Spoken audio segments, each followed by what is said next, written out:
Today we're welcoming Connor to the podcast. Connor Emeny is a world record-holding athlete, adventurer, and author, best known for being the youngest person on Earth to complete an Ironman on all 7 continents. Connor's journey is one of mindset, principles, determination, and decisions.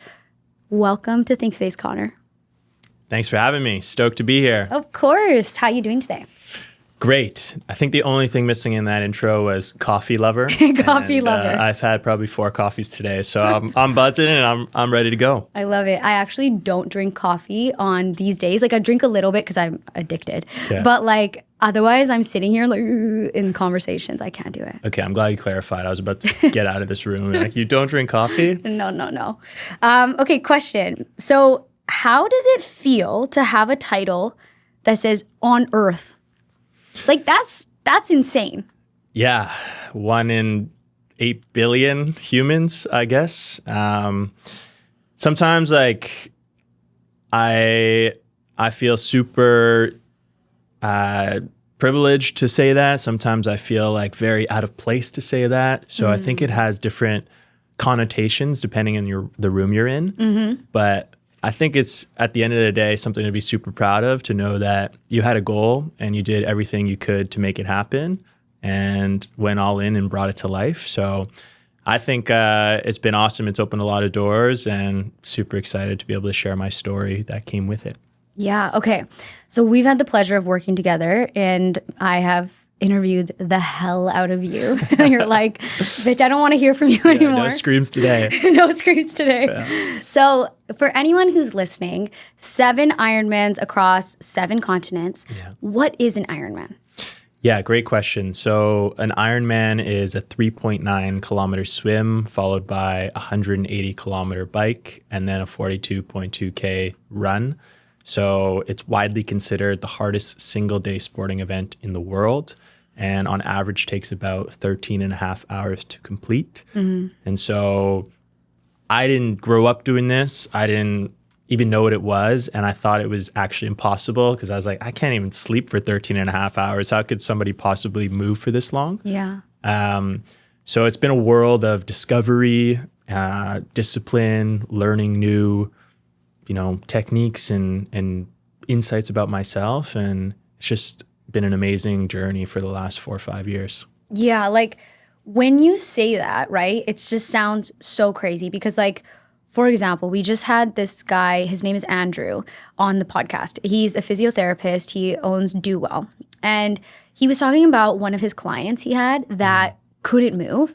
And then her goal ended up becoming like, I want to do half a marathon. Yeah. And I think it was either I wanted to do a full marathon and she did half a marathon. And just being able to move her body like that was such a huge feat for her, right? So when you say you're going to do all 3 of these disciplines in the span of a day and you're starting to expand your realm of possibility, like take me back to early on in this journey. Like where was your mindset or your perception of what you were capable of?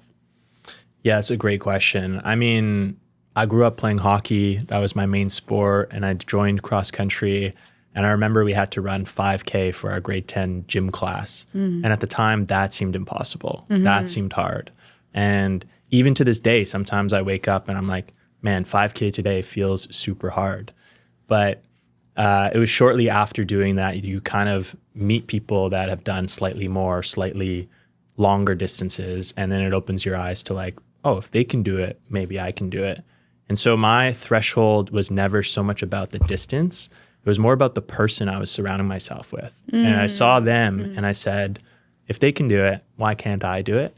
And that's what happened with my first Ironman. Was a friend of mine went off and did this thing. And I just thought, what? This guy can do it? I can definitely do it. And prior to that, like I had no background in triathlon or swimming that long, biking that long, or even really running that long.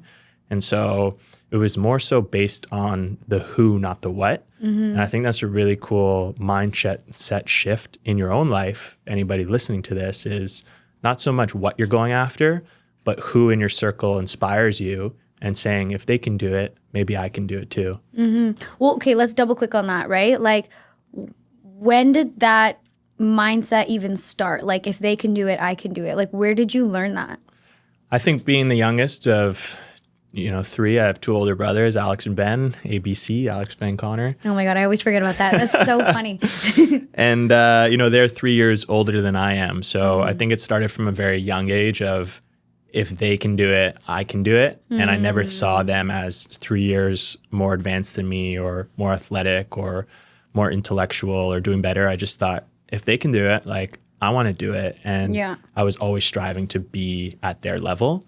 And so I think that started from a very young age. But really it was, I would say, in this triathlon craze, is the story goes, I hung up my hockey skates. I went to school and started trying out for random sports teams. And one of them was the triathlon club. And I remember, like, I went with two friends. One of the guys couldn't swim, so he didn't pass the swim test. The other guy's bike tire popped, didn't make it past the bike, but somehow I did well enough to make this team. And how many people were on the team? Not many, like maybe less than 20. And it was all short course triathlon. So you like swam 750 meters, biked like 20 kilometers and ran like 5K, if that. So it was all very like tangible. I can do that in my mind. But when this Ben guy went off and did the Ironman, something completely shifted in my brain. And I just thought, that's impossible. How could he do it? I was beating him in these races and he just like unlocked a new possibility in my world. And so I said, okay, I'm going to try and do that as well. And I just got inspired by him, and that's really the unlock for me. What about it being a physical challenge was interesting for you? Because even how you were like, oh, this is something that is doable, I could do this, and then that looked impossible. Yeah. Like, what is it about pushing yourself physically that's so, like, I want to say intoxicating to you? Because that's the vibe I get from you, right? It's like, how can I push my body? Yeah. Yeah, I think it just, it's an addiction in the simplest term. Is like, I love the feeling of pushing myself to throwing up, which sounds like crazy to say out loud. But after my first marathon, I collapsed and they had to wheelchair me out of there. And I remember it was the Toronto Waterfront Marathon, and I should have went straight to the hospital. Like, I didn't know anything about running. I didn't have nutrition. I collapsed. But the first thought I had was like, I could do that, but do it better. Where a lot of people might do it and be like, I'm never doing that again. I was like, I know I can do that better. And there was the physical pursuit of putting in the work and then reaching that new threshold that when you feel like you just grew, you want to go back. You want to do it again and again and again. And you have new edges. Yeah. You're discovering like who you are as a person. And I think there's so much in the mental side, but like to physically do it, that's objective. I think a lot of times the mental is subjective, right? And so it's like, okay, what's after a marathon, an ultra marathon? What's after an ultra marathon, an Ironman? And the bar just kept getting raised and raised and raised. Can we talk about that? Like that, I love how you said that the mental game is subjective. Okay, so my version of this, I was actually just voice noting a friend on my way here. Yeah. And for the past, like, I would say 4 to 5 months, I've been trying to just like really get regimented to have enough time in the gym where it's like I do my weights and then I also do cardio, right? But for so long, I was just like, I could only do the 20 minutes. And once I would get to the 20 minutes, I would just tell myself, like, I don't have enough time. All these things would come into my mind, right? Yeah. I've surpassed that now. But it's like, can you talk to us a little bit about like that mental game of like all of that shit starts coming into your mind, your edges start coming up. How do you start pushing past them? Yeah. I mean, kind of building on that word edge is something that I'm working on, this like framework actually called edge. And it's like, we're all trying to sharpen our edge, right? But to me, it's like an acronym for energy, direction, grit, and expertise. And it's something that can be applied to physical, entrepreneurial, your own journey, whatever it is. But it's like energy, right? E is there's good energies, there's bad energies. Are you surrounding yourself with good energies in this world and the right environments? Then D is direction. It's like, do you know what your goal is, where you want to go? A lot of people can work hard, but they don't exactly know, or they think they know. But if you use this analogy of an airplane and it takes off and it's 1 degree like pointed in the wrong direction, it's ending in a different country, right? And so you're not getting to where you want. And then G is like grit. Once you have good energy, good direction is grit. It's like putting in the work and showing up when you don't want to.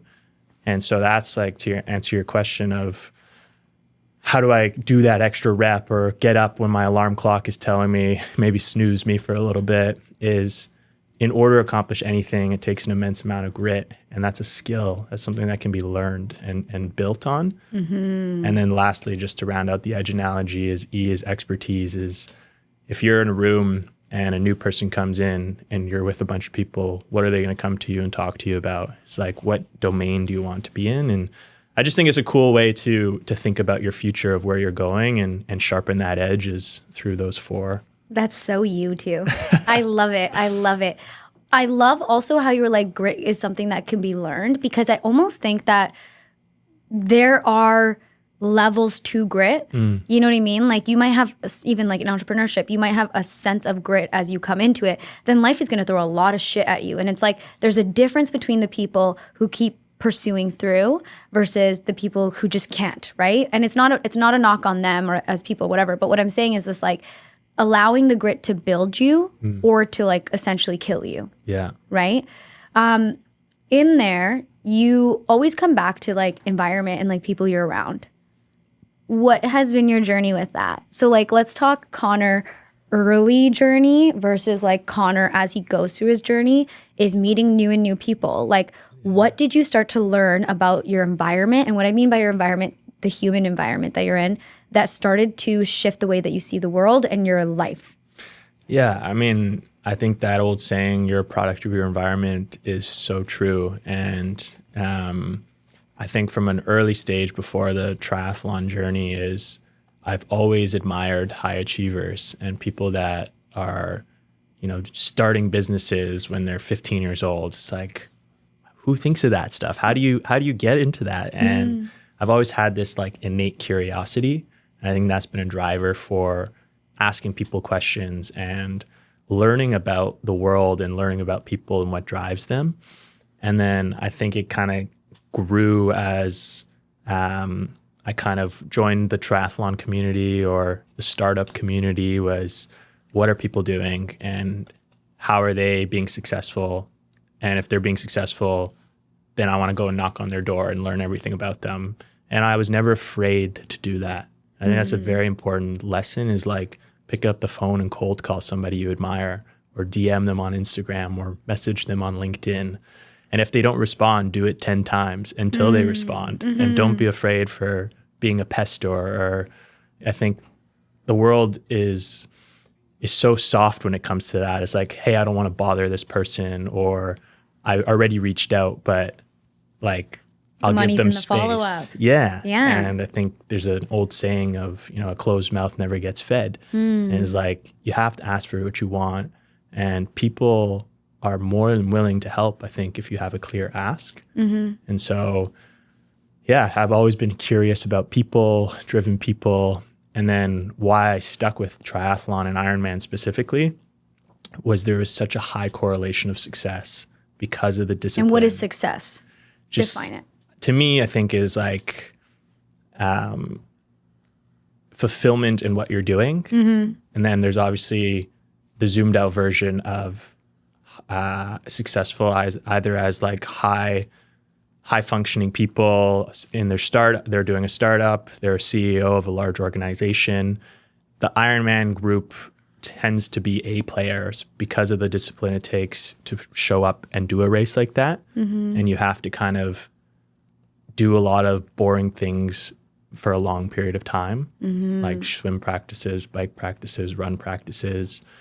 And so I just found that it was the type of person that was doing these that I wanted to be around. And some of the friendships I've made and connections I've made through it have kept me there in this endurance world as a whole. Yeah. I see what you're saying. Like, it has to be a room full of A players because that's just the scale at which Ironman is at. Yeah. Yeah. So, okay, as you grow through your Ironman journey, you know, you are a Guinness World Record holder. Like, how, I guess, like, one question I have for you, like, is like, how did you start to navigate, like, the creative pursuit of your physical pursuit, you know what I mean, of this like other challenge? So you have your Ironman challenge, but that's not the only thing, right? You're picking up the phone, you're calling people, you're fundraising, all of that jazz. But there had to have been a moment where you're like, yo, this is a story, right? This is bigger than me. And now you're navigating like your creative entrepreneurial pursuit and that part of your mind. Like, when did that really start to like fester for you? I think it was in my second year of university, honestly. And I took this marketing course, and our teacher gave us $200 to start a business. Oh, that is so cool. Yeah. Yeah. And so I started a custom mug business where we raised a bunch of money for Movember and Men's Health. And 8 years later, I'm still doing that. But I just learned about like bringing something to life. And then the deeper lesson on that was the concept of your personal brand. In that story, I learned people aren't buying the product. They're buying who's selling the product and who's behind it. And throughout the course of that semester, like, I learned the importance of creating a personal brand. And so for me, like, this Ironman journey, the world of 8 billion people, how do you stand out? How do you cut through the noise? And every, marketing agency and big level company is thinking about this, is how do we stand out? How do we separate ourselves? But I think the real power is for individuals to think like that. And it's like, what makes me different? I think you can only do so much on your paper resume, but then it's like your life resume. And those are the unique stories you have, the places you've been, the struggles you've been through. And so with this Ironman journey, it was like an opportunity to create Connor Emeny's personal brand of one of one, something that's never been done. And through that was a lived experience, a lived tale of all these stories that I could share with kids, with schools, with companies. And I think it's just something that is going to continue to grow and open a lot of doors to meet other interesting people and inspiring people. So I love the awareness, first of all. That's so cool. So as you have that awareness and you're like, okay, I'm going to pursue this, I know the power of a personal brand. What were some of the first steps that you took to build that personal brand? Yeah, so I think one is obviously online presence. I think it's scary to start, is create that LinkedIn page, create that Instagram page, and don't be afraid to post. I started posting, and it was early in this LinkedIn era, but I was like, I'm gonna try and challenge myself to post. And I was just resharing other people's posts to start off, but then I start collecting my own stories and thoughts, and eventually started growing there. And then same with social media, is like, people love being a fly on the wall behind your life and understanding how you think, who you're talking to, and I kind of saw it as an opportunity to start creating a personal story, a personal brand of my life. So I think one is social media, don't be afraid to post. Two is showing up. And I talk about this all the time to young kids, is like, go to events, go to conferences, go to places that you are going to force opportunity upon yourself by interactions, and create your own serendipity of, I was here at the right place at the right time. And from that, something came from it. And to me, that's like the number one thing you can do. Is you think about the difference between marketing and branding. Marketing is what you say about yourself, but branding is what other people are saying about you when you're not there. And the best way to do that is to be in many places. And how, like, I love that. I'm like taking in the sauce. But like, okay, so did you feel comfortable and confident, like, being out there and like putting yourself out? Like, was that something that you needed to overcome, or was it a strength that you doubled down on?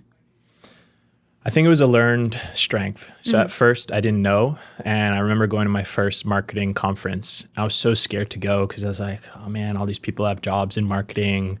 I didn't have a job in marketing. And I was like, I know I want to get a job in marketing. So I went to this conference in Toronto, and I remember just like talking to everybody, talking to the other delegates, but also the sponsors, and just kind of like putting myself out there. And something I learned very quickly, it was funny, I'll tell just a short story about marketing yourself. I went to a business school, and there was tons of companies coming to recruit this young talent for their internships. Okay. And I remember one of the big 4 consulting companies came, and we went to this networking event, and everybody in the room had a suit on.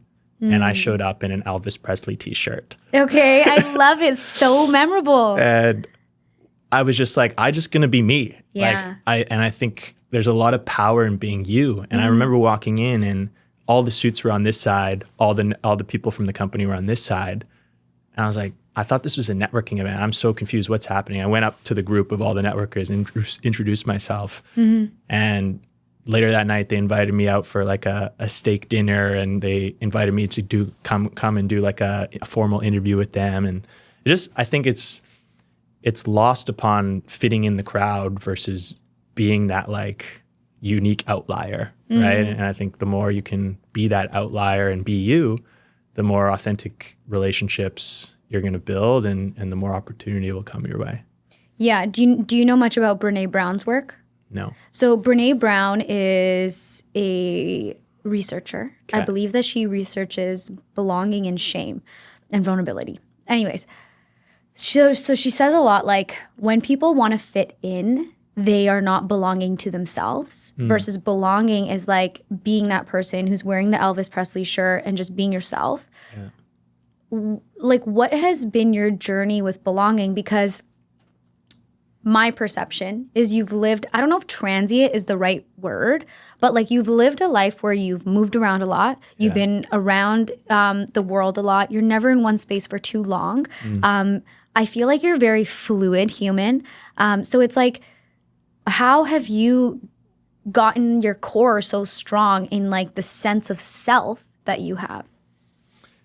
Yeah, I think a lot of it is spending time with yourself. And my outlet for that was sport, was running, biking, swimming. Those are all, people hear this Ironman journey or these endurance things, but what they don't see is the loneliness side of it, or the time you spend with yourself. And when you spend a lot of time with yourself, you'll either learn to hate yourself or you learn to love yourself. And I learned very fast to love myself. Is I'm only going to be me, and we're all going to die. So might as well love me. Yeah. And, facts. right? And so to me, it was like, be okay with who you are. And I don't know the science of energy or anything like that, but I truly believe when you're okay with who you are, you emit a higher frequency, you emit a higher energy, and people like gravitate towards that. 100%. And so, I think the first step is just spending a lot of time with yourself. And to me, that was through sport. Maybe it's meditation, maybe it's yoga, maybe it's something else, drawing for somebody else. But when you spend a lot of time with yourself, I think this superpower of clarity comes out of, you know who you want to be around, you know what you want to go after. And then I think that really contributes to a higher self-worth as well. When you used to spend time with yourself early in your journey versus time with yourself now, like what are some of the stark differences? Yeah, I mean, I think early in my journey, it was mostly training. So training for an objective, but now like it's an intention. And so I think the difference is intention. Intentionality is I choose to spend time by myself and choose to slow down, or I'll go for a dinner by myself, which I think is scary for a lot of people. And maybe a couple of years ago, that would have been scary for me too. But I kind of love the challenge of being like, okay, I'm going to leave my phone at home and go and walk to a coffee shop in the morning and like just spend time 30 minutes by myself before the day starts. Okay. I think a thread that you've said a lot inadvertently is your relationship with fear. So from what I hear and understand, is you're very welcoming to the sensations of fear. And almost like you're a little menace and you're like, what's up, fear? I'm gonna fuck with you. You're not gonna fuck with me. Yeah. That's the vibe I get. So it's like, when you think of fear, like, what is your relationship with it? And how do you I don't know if overcome it's the right word for you, or how do you work with it? Yeah, I think fear for me is probably the opposite than a lot of people. Like I see fear or hear fear, and to me that's like an invitation to go in that direction. And instead of running away from it, it's like I'm gonna go and face it. And I don't know why this analogy came to me, but have you heard this analogy of like the bulls and the cows? When a storm's coming, all the cows run away from the storm, but the bulls will like turn around and face it and run into it. And the idea is like, whatever your storm is, if you keep running away from it, you're just gonna have to deal with it longer. It'll eventually catch you. But if you can be the bull and turn around and go right into it, it'll pass sooner and you'll get through it faster, right? It's like fears will catch you eventually. So the sooner you can face them, the faster you can get through them. And so I've always just looked at fear as this invitation to turn to that direction. Fear of picking up the phone and trying to fundraise for my project. Fear of speaking in front of a group of people for the first time. It's like, these are invitations for growth. And that's just been my mindset around it. Yeah, it almost sounds like it's like an invitation for your intuition too. Your intuition is guiding you to go here. Yeah. Yeah. So let's touch on Antarctica, which is absolutely a crazy part of your story. How did Antarctica come into fruition? And just catch up the people. What am I talking about? Yeah. So I originally became the youngest person to do an Ironman on 6 continents at 26 years old. And then this light bulb of the 7th continent was there, but there's no sanctioned race. There's no real blueprint on how to figure it out. But to me, it started with casting the vision and committing to it and saying, I'm going to do it. And so the seed was planted to do a triathlon and an Ironman distance triathlon in Antarctica.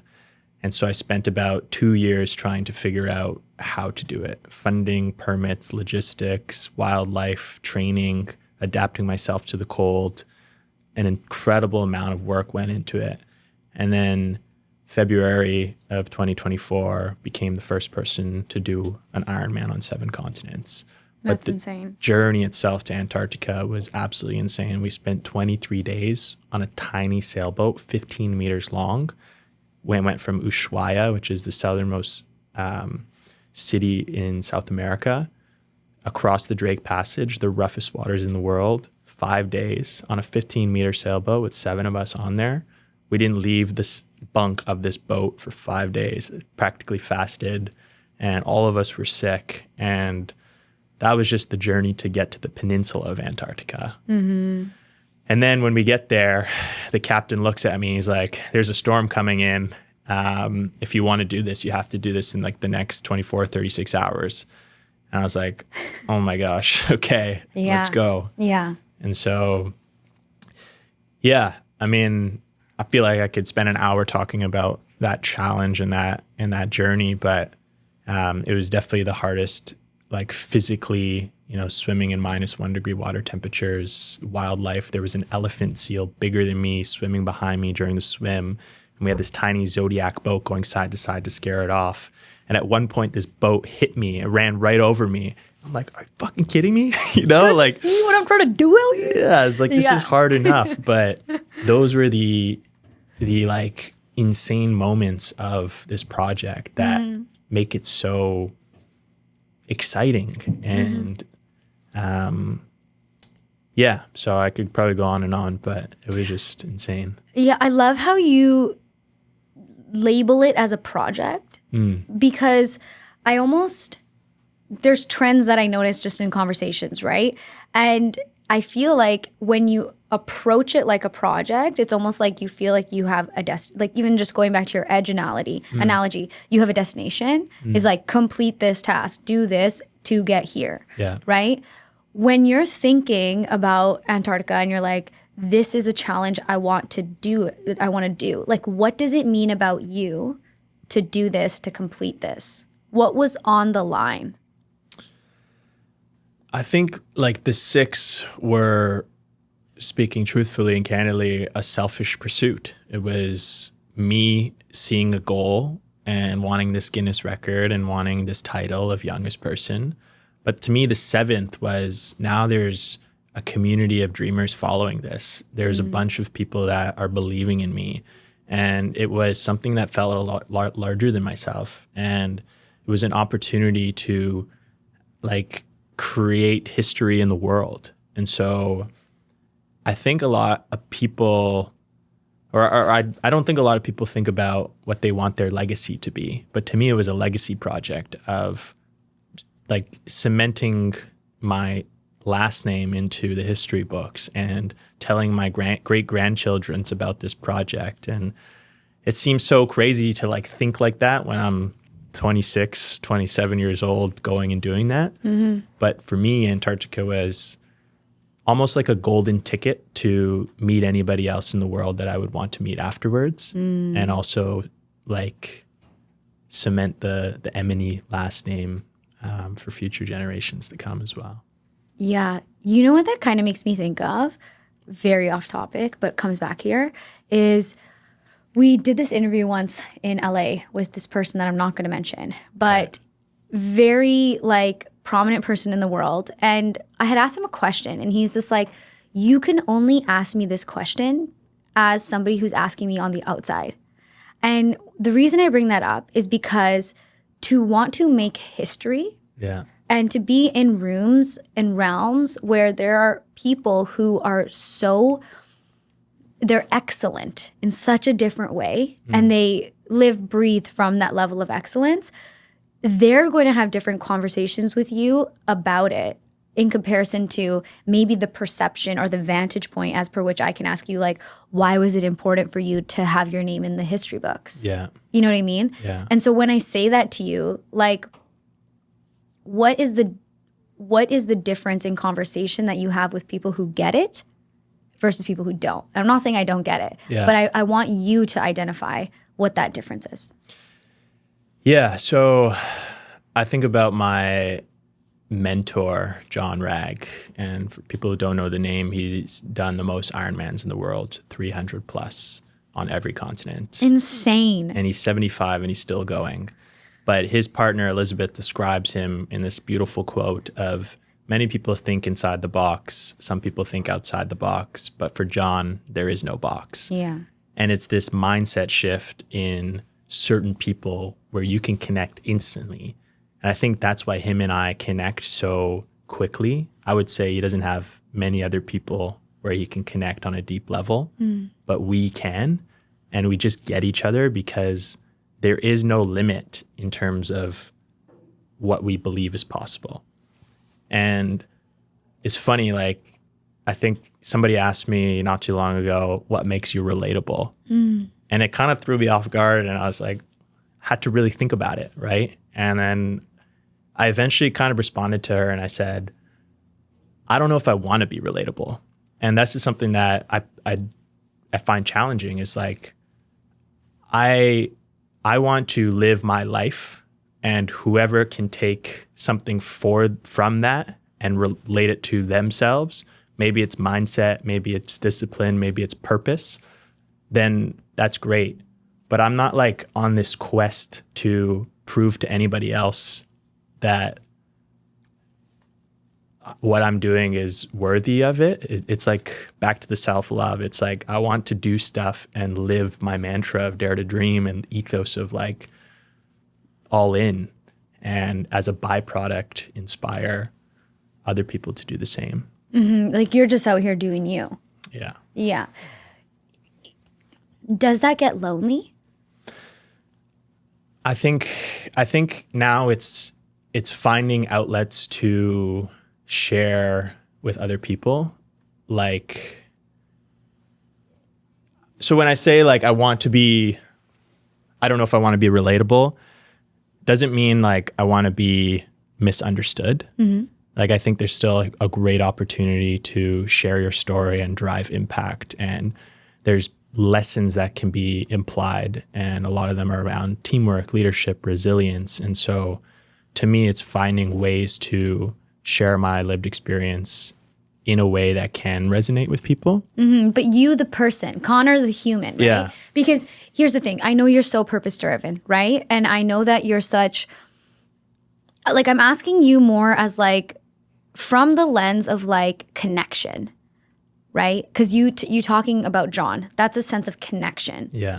Another example of this is like the wealthier you get, the smaller circles become. And so like imagine trying to find a partner in a wealthy circle versus a non-wealthy circle. I'm just saying that from a zone of like numbers, sheer numbers, right? Yeah. Your pool gets smaller. Sure. Right?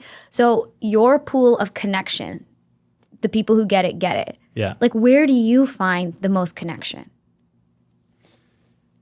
I think it's surrounding myself with those dreamers and those doers. And yeah, I think is having these lofty conversations, lofty goals. And I find connection through movement, through purpose, through projects. You know, I think we brought up projects multiple times, is shared projects with shared people, I think, is the way to find the deepest connection. And so one of them is this month, I'm doing a lot of fundraising and events for Movember and Men's Health. And I'm part of a group of like 48 guys.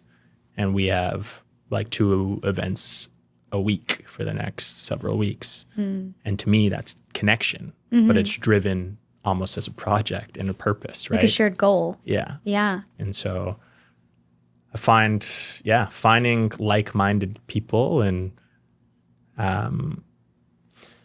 I would argue though that like it's better to have fewer connections Tell me and more. deeper connections. Tell me more.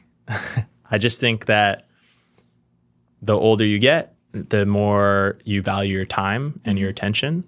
And I think there's a lot of power in having a smaller circle where you can show up for each other fully and not spread yourself thin amongst many, many people. And it's great to have many, many acquaintances, but I think it's just the quality over quantity is a very powerful thing. I am in total agreement of that. Okay, so you completed Antarctica. You are living in Vancouver. Yeah. What are a few things that are inspiring you right now? Yeah. You know, I recently went back to my university, Queen's University, last week. Cool. And they invited me back, and I got to do a talk called Dare to Dream for 100 odd students. Yeah. And to me, that ignites such a spark in me of one, just almost a full circle moment of I was in their shoes 7-8 years ago, and I was like clueless of what I wanted to do. And I just saw myself in these younger people, and I saw myself being an example of a non-traditional path, trailblazing your own path. And so to me, what inspires me now is like getting into more rooms and sharing my journey in hopes that it helps other people kickstart their journey and create a Dare to Dream movement of shapeshifters and people who want to go all in on something. Because what happens when you go all in? What happens when you dare to dream?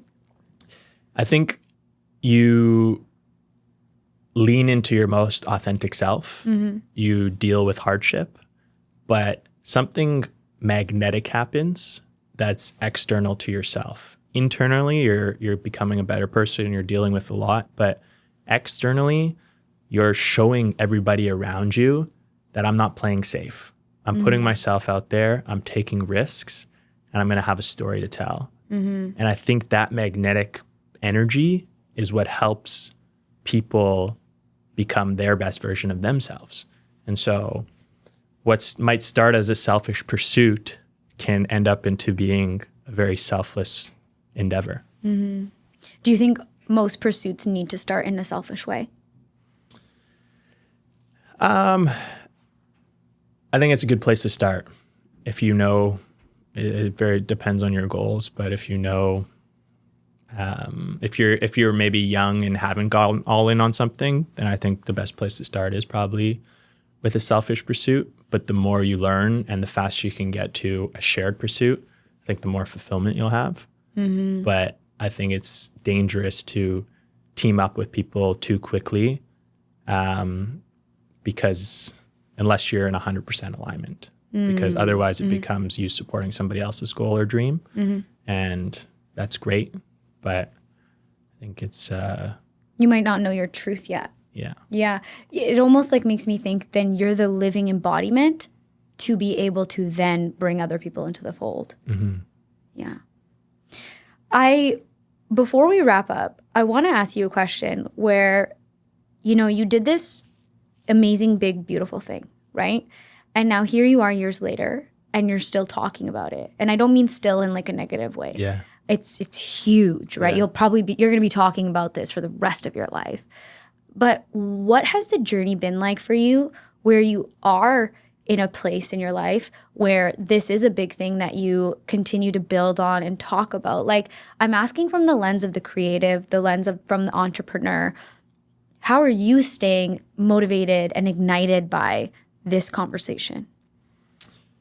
Yeah, I think, it happened not too long ago, but it's still, in my mind, like a world Everest, a world first, right? Mm-hmm. And there's going to be so many people after me that will go and do this. Nobody has yet, but there will be. Mm-hmm. And so this is an evergreen project in my mind. Mm-hmm. And so it's almost my duty to kind of like light the torch and pass the torch to the next person, or open the invitation for people to go and, one, do the Antarctica project, but two, do their own Antarctica project, whatever it might be. Mm-hmm. And so to me, I think it's just the first inning. It's like, it's just the beginning. And I think something that is different about me is I didn't want to be labeled, and went back to the personal brand, as this like Ironman guy. Yeah. That was one element or one chapter of my story. Mm-hmm. But there's many other projects that I want to undertake and bring to life. Mm-hmm. And so, yeah, I'm just so excited about the future and excited to bring this film, because there's only so much you can say, or I wrote a book about it, but like the visuals we have are so captivating and paint a picture that you can't really do justice in a short conversation. And I'm just so excited to share the story and share the journey with so many people. 100%. And I think that the journey has like I tell Kev all the time, I'm like, sometimes I talk to Connor and I feel fucking invincible. But I'm serious. Like, it makes me want to live bigger. It makes me want to live bolder. And I think that that's such a beautiful thing. You've never once told me, Sue, you should go live bigger, go be bolder, but it's sheer exposure to the willingness to believe that I can do it. Yeah. And I think so many people get caught up in their capabilities, like, what am I capable of? So like, for the person on the other side of this who's thinking about their capabilities, like, and is completely boxing themselves in, what is your advice to that person? Yeah, I mean, I live by this mantra, no risk, no story. And I think success or failure, if you don't try, you're not going to have a story. And oftentimes it takes 10 no's before you get your first yes. So if you're on the edge and you're thinking, I'm scared to do this or take this step, if you rethink it and say, if I know it's going to take 10 no's or missteps before I can get the first yes, how fast would you try and get your first no? You'd be racing to there, right? I love that. And so it's just rewiring your brain as like, if it's your calling and something you're interested on, is no risk, no story. And maybe you swing big and you strike out, but at least you know and you try and you can live with that. But if you never step up to the bat and take that swing, then there's no even possibility of hitting a home run. Yeah. Yeah, one of my favorite activities to do with like any coaching client is like really looking at your 90-year-old self and just like what is palpable for you to be like, oh fuck, if I didn't try that, regardless if it worked or not, like what do you want to do? Love that. Yeah. Where can people find you online? At Connor Emeny on most channels, Instagram, LinkedIn, or ConnorEmeny.com. Built a new website. And it's fabulous. I will say that. It looks great. Appreciate it. Yeah. Well, thank you so much for being on ThinkSpace. Thank you, Summan.